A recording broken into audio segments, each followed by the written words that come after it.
Paddy the Baddy versus Michael Chandler. Guys, I go over to DraftKings, and I just want to see who's the favorite in this fight. And officially, it's Paddy the Baddy. It's very close. It's plus 130 to minus 115. It's as close as you can get. But if this fight would have been a year ago, that would not have been the case.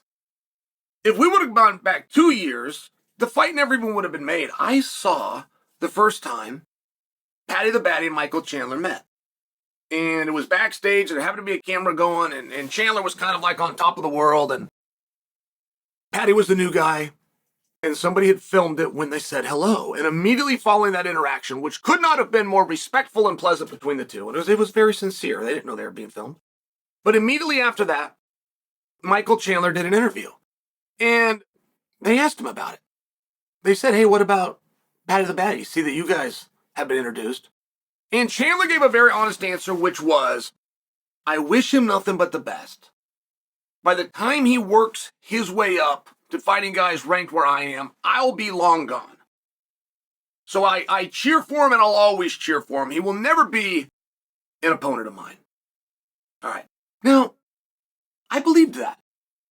I accepted that answer. I thought it was polite. I know how hard it is to fight your heroes. And hero's a big word, and Chandler might not have been a hero to Paddy, but the way that Paddy greeted him, he was definitely somebody that Paddy had admired. And Chandler was definitely in a spot that Paddy was aspiring to get to. So even if the word hero is a little bit too strong, it is compelling that they're now going to face off. And when I look at the odds at DraftKings and I realize that Paddy is ever so slight a favorite, it does make me wonder, well, how's he going to beat him?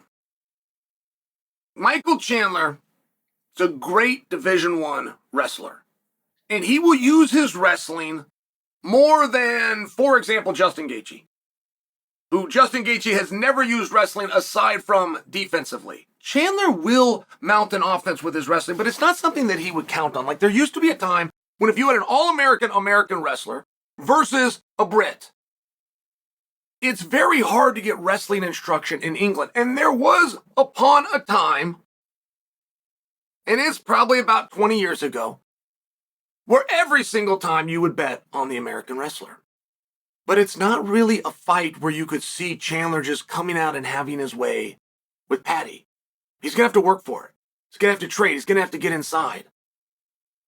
I mean, many ways where I talk about what a guy would do so well, talk about what a great grappler Paddy is, but he only uses that after you get through his hands.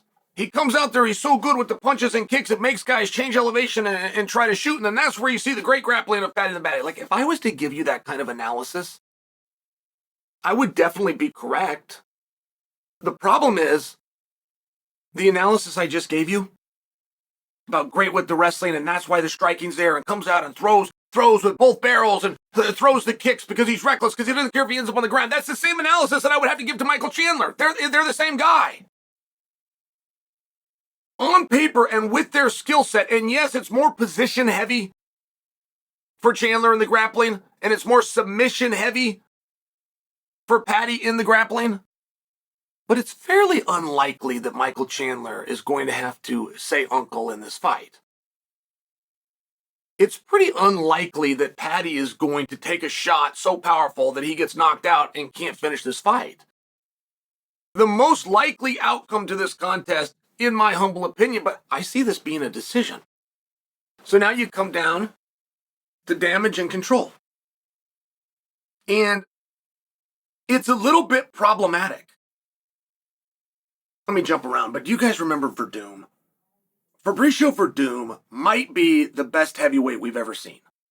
And the history books don't necessarily tell the story that way, but Verdum was so good on the ground, he would dare you.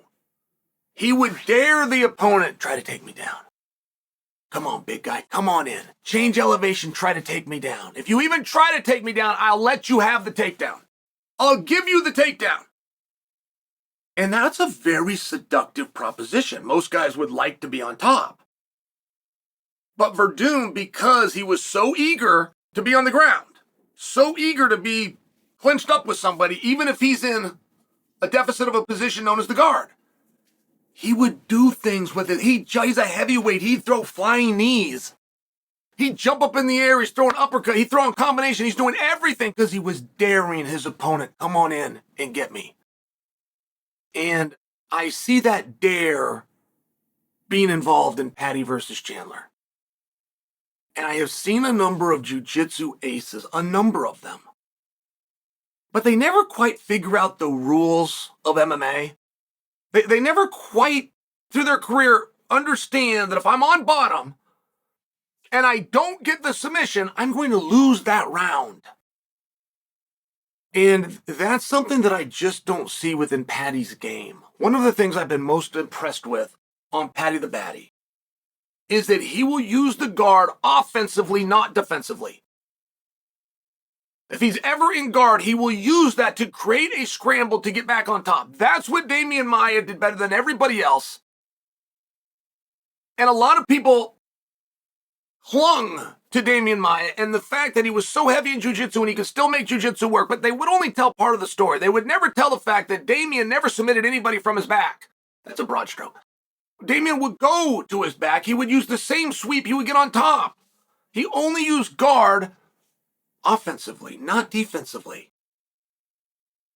And that's one thing that Paddy does so well. If Chandler does go to that effort to get him down, it's one of the great mistakes that you can make because you've only got so much energy.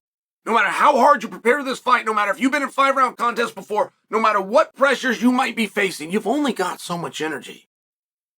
And tactically and strategically, it's extremely important that you use that energy at the right times. And trying to take down Paddy the Baddy, who you're very unlikely to be able to hold there.